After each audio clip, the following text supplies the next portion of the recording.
നാളെ വന്ന് കാണാം. ഇന്ന് അല്പം തിരക്കില്ല. 2.5 ഏക്കർ എന്നല്ലേ പറഞ്ഞത്? പാടം നികത്തിയൊന്നുമല്ലല്ലോ? അല്ലല്ലേ? ശരി, ഓക്കെ, നാളെ കാണാം. ഓക്കെ, ശരി, ഓക്കെ. എന്താടാ?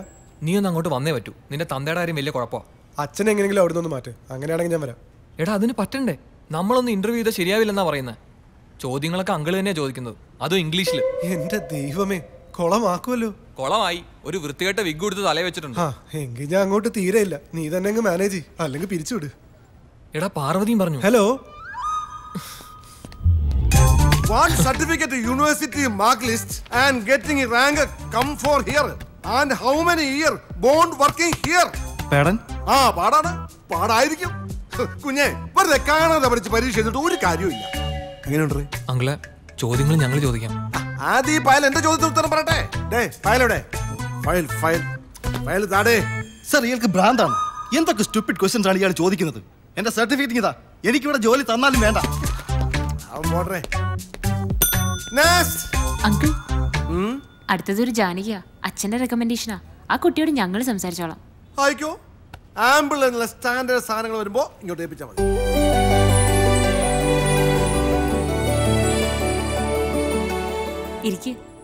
Thank you madam. ഇനി നിങ്ങൾ നടത്തിയോ? ഞാൻ ചോദിച്ച പോലെ ഇത്തിരി കേറ്റി തന്നെ ചോദിച്ചു. രക്ഷപ്പെട്ടു സർ.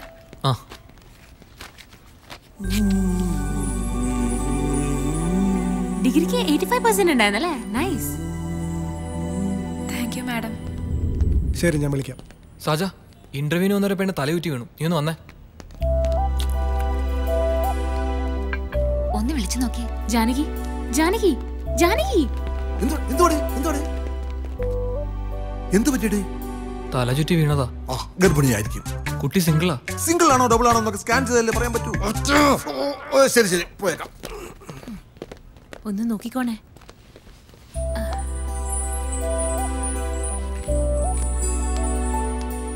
ഭക്ഷണം കഴിക്കാഞ്ഞിട്ടാണെന്നാ തോന്നുന്നത്. കുറച്ച് ബുദ്ധിമുട്ടില്ലാന്ന് അച്ഛൻ പറഞ്ഞിരുന്നു. ഞാൻ എന്തെങ്കിലും കഴിക്കാൻ മേടിച്ചിട്ട് വരട്ടെ.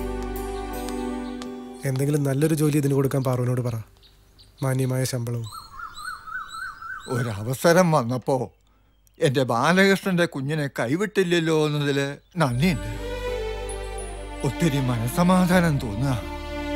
ഓഫീസിൽ JK ബാലകൃഷ്ണനും രണ്ടല്ലായിരുന്നു, ഒന്നാ. എപ്പോഴും അങ്ങനായിരുന്നു.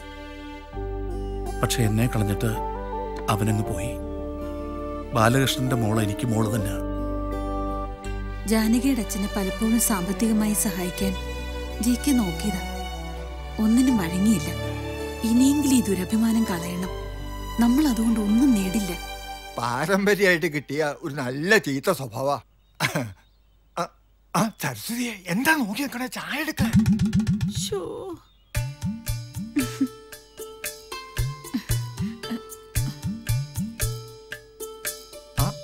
എന്താ എല്ലാവർക്കും ഒരു പരിങ്ങല്? മുത്തച്ഛ, ചായ ഇടണമെങ്കിൽ പാലും പഞ്ചസാരവും തേയിലയും വെള്ളവും ഒക്കെ വേണ്ടേ? അതിനിവിടെ വെള്ളം മാത്രമേ ഉള്ളൂ. പിന്നെ ഇങ്ങനെ ചായ ഇടുന്നേ? ആ വണ്ടിയുടെ പൊടി പോലും ഇല്ലല്ലോ. എന്നും ഇവിടെ വന്നിങ്ങനെ നോക്കണമെന്ന് നേർച്ച വല്ല ഉണ്ടോ? അതാണ് തെണ്ടി എനിക്കും ചോദിക്കാനുള്ളത്. ഇവിടെ തന്നെ കൊണ്ടുവന്ന് വയ്ക്കണമെന്ന് വല്ല നേർച്ചയുണ്ടായിരുന്നു? നിനക്കല്ലായിരുന്നു നിർബന്ധം ആ ടാക്സിയുടെ ടിക്കറ്റ് തന്നെ കൊണ്ടുവന്ന് വെക്കണം. എന്തൊന്നേ വിട്, കൊച്ചു പിള്ളേരെ അബദ്ധം ചെയ്തത് നമ്മൾ 3 പേരുടെ തന്നെയാണ്. ഇനി അതങ്ങനെ തിരിച്ചു പിടിക്കാനുള്ള വഴി ആലോചിക്കും. അതെ, അതാണ് ശരി. അയ്യോ, എത്ര നന്നായിട്ട് നടത്തിയ ഓപ്പറേഷൻ ആണായത്. ഇനി നമ്മൾ എന്ത് ചെയ്യും? എടാ ചാക്കോ, നീ ഇങ്ങനെ ഒപ്പാരിടാതെ ആ ടാക്സി എവിടെയെന്ന് കണ്ടുപിടിച്ച എല്ലാം ശുഭം. നീ ഇങ്ങനെ ചടഞ്ഞിരുന്ന് കഴിഞ്ഞേറ്റെ. എടാ പൊക്കടാ. എന്താടാ മലദൈവോ? അതിന്റെ അച്ഛൻ ആ കാറിന്റെ ഡിക്കിയിൽ വെച്ചതിന് പകരം ഇവന്റെ കൊടവയറ് കീറി ഇതിനുള്ളിൽ വെച്ചാൽ മതിയായിരുന്നു. അതിനേക്കാൾ സുരക്ഷിത് ഇവിടെ ഉണ്ടായിരുന്നു. ചിരിച്ചോ. ഈ ഡിക്കി കൊണ്ട് അങ്ങനെയെങ്കിലും ഒരു പ്രയോജനം ഉണ്ടല്ലോ.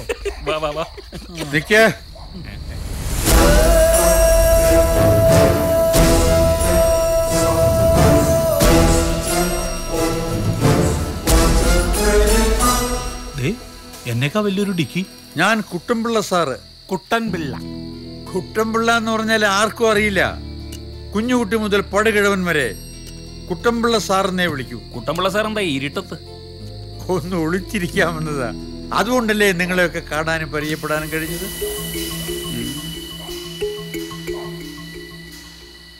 ഇത് അലൻ, ചാക്കോ, വെങ്കടേഷ്. പേടിക്കണ്ട, ഞാനും നിങ്ങളെപ്പോലൊരു സാധാരണ മനുഷ്യൻ തന്നെയാ. എനിക്കും കുറെ പണം നഷ്ടപ്പെട്ടു. ഒരു വ്യത്യാസമുണ്ട്, എനിക്ക് പോയത് സ്വന്തം പണവും നിങ്ങൾക്ക് പോയത് കട്ടതും. കഴിഞ്ഞ കുറേ ദിവസങ്ങളായി ഞാൻ രാത്രിയിലെ യാത്രക്കാരെ, മര്യാദയ്ക്ക് നടക്കുന്നവരല്ല, നിങ്ങളെപ്പോലെ ഒളിച്ചും പതുങ്ങി നടക്കുന്നവരെ അന്വേഷിച്ച് നടക്കുകയായിരുന്നു. അങ്ങനെ ഇവിടെ വന്നു. നിങ്ങൾക്ക് നിങ്ങളുടെ പണവും എനിക്ക് എൻ്റെ പണവും കിട്ടട്ടെ എന്ന് പ്രാർത്ഥിക്കാം. KL 1A999 സ്കോർപിയോ, അതല്ലേ വണ്ടി? കയറി പോയിക്കോളൂ.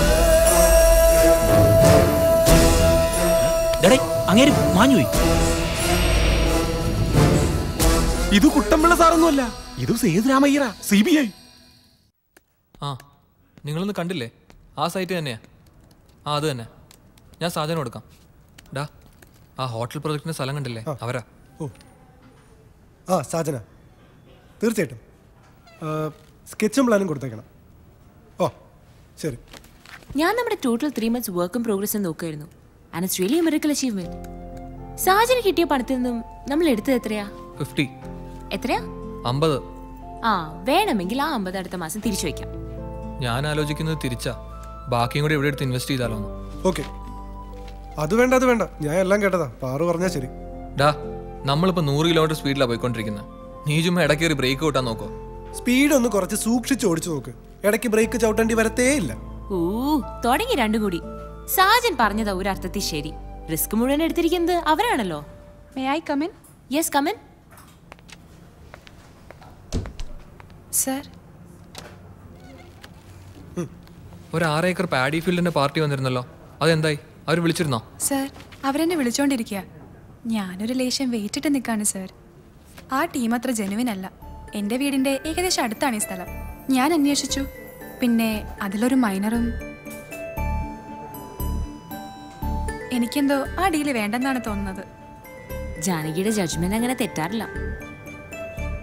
അങ്ങനെയാണെങ്കിൽ അത് വേണ്ടെന്ന് വെക്കാം അല്ലേ? ആലോചിച്ച തീരുമാനം പറഞ്ഞാൽ മതി, ഞാൻ അറിയിച്ചേക്കാം.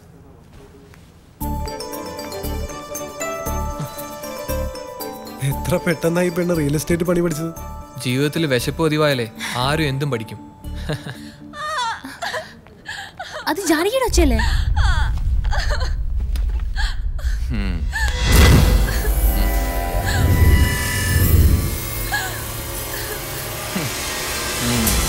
ഹലോ, നിങ്ങൾ ആരാ ഇങ്ങോട്ട് കടത്തിവിട്ടത്?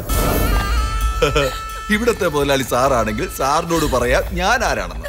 പിന്നെ എന്നെ ഇങ്ങോട്ട് ആരും കടത്തി വിട്ടു ഒന്നുമല്ല സാറേ, ഞാൻ ഇങ്ങോട്ട് പോന്നതാ. നിങ്ങൾ ആ കുട്ടിയെ വിട്, നമുക്ക് എന്ത് കാര്യം